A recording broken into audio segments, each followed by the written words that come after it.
बने रही है। सर एक स्टॉक की हम लोग क्या कहेंगे, एक बड़ी खबर की हम लोग यहाँ पे बात कर लेते हैं, क्योंकि जो खबर है वो कई तरीके से जुड़ी हुई है। जेपी एसोसिएट से भी जुड़ी हुई है, यहाँ पे वेदांता से भी जुड़ी हुई है यहाँ पर, और अडानी से भी जुड़ी हुई है। देश के इंफ्रास्ट्रक्चर सेक्टर में एक बार फिर यहाँ पर जो है कड़ा मुकाबला, यहाँ पर चीज़ें जो हम लोग देख रहे हैं यहाँ पर, जो जेपी एसोसिएट्स हैं उसको खरीदने में वेदांता और जो अडानी ग्रुप है वो जोर लगा रहे हैं। और वहीं गौड़ परिवार के जो जेपी एसोसिएट्स है यहाँ पर जिसे कहा जाता है, तो वो फिर से अपना इसको अपने मैदान में वापस कूदने की कोशिश करें, यानी कंपनी को वापस खरीदने की यहाँ पे देख रहे हैं चीज़ें, जो तमाम तरह की चीज़ें हो रही हैं उस पर वेदांता के अनिल अग्रवाल और अडानी ग्रुप के जो गौतम अडानी है उनको सीधी चुनौती मिल रही है। कंपनी के प्रमोटर रहे गौड़ परिवार ने 18,000 करोड़ रुपए का नया रेजोल्यूशन प्लान जो है वो पेश किया, जो कि वेदांता और अडानी ग्रुप के ऑफर से कहीं ज्यादा है। अब मीडिया रिपोर्ट्स में एक खबर है कि ये ऑफर वेदांता के 17,000 करोड़ रुपए और अडानी ग्रुप के 12.5 या 12,000 करोड़ के प्रस्ताव से काफी बड़ा है। हालांकि लेंडर्स यानी कि जो बैंकर्स कंसोर्शियम है अभी इस प्रस्ताव की फंडिंग क्षमता को देखेंगे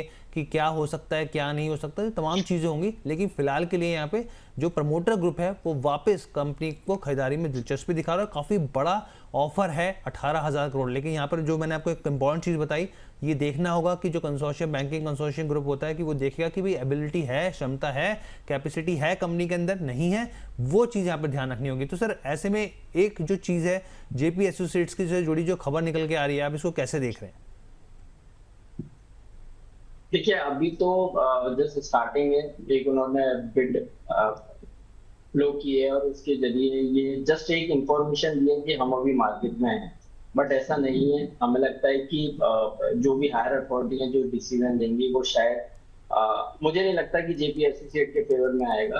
अदानी और वेदांता के ही फेवर में आना चाहिए, क्योंकि बहुत सारा डिस्ट्रॉय पीछे काफी सालों में ये सब हुआ है, चाहे शेयर होल्डर हो चाहे प्रॉपर्टी ओनर हो, तो काफी डिस्ट्रॉय हुआ है। तो उससे काफी हिट जेपी ग्रुप को हुआ है। तो हमारा ऐसा मानना है कि अभी इस पर कोई बड़ा आउटकम आ जाए या बड़ा कोई फ्लो आ जाए ये कहना मुश्किल है। बट हमें ऐसा लगता है कि जो ऑलरेडी एग्जिस्टिंग प्लेयर हैं वहां पर जरूर बाइसनेस बढ़ेगी, तो वो वेदांता भी हो सकता है, अदानी ग्रुप भी हो सकता है। अब हम लोग आगे बढ़ते हैं, वेदांता की बात कर लेते हैं यहाँ पे, तो क्योंकि वेदांता की बात करना इसलिए भी ज़रूरी है क्योंकि शुक्रवार को मार्केट बंद होने के बाद इसके नतीजे है और उसका जो रिएक्शन है वो आपको सोमवार को देखने को मिलेगा। अब मुनाफे में क्या हुआ है, गिरावट देखने को मिलेगी। आप ये देखिए कंसोलिडेटेड जो नेट प्रॉफिट है वो 59% घट गया है और करीब करीब 1,800 के आसपास पहुँचता हुआ दिखा है यहाँ पे।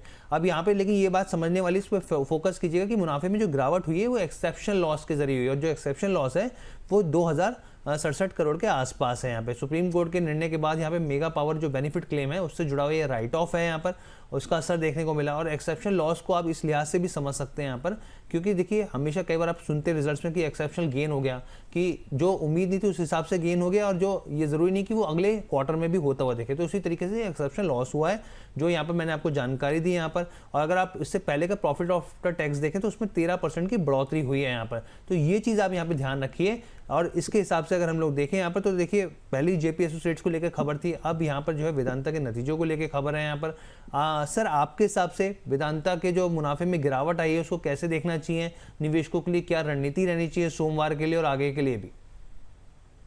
देखिए सोमवार के लिए नो डाउट जो रिजल्ट आया है उसका इम्पैक्ट देखने को मिलेगा, और जो रिजल्ट में जो जैसे नंबर हैं उसका इम्पैक्ट यही रहेगा कि मार्केट में एक गैप डाउन ओपनिंग होगी।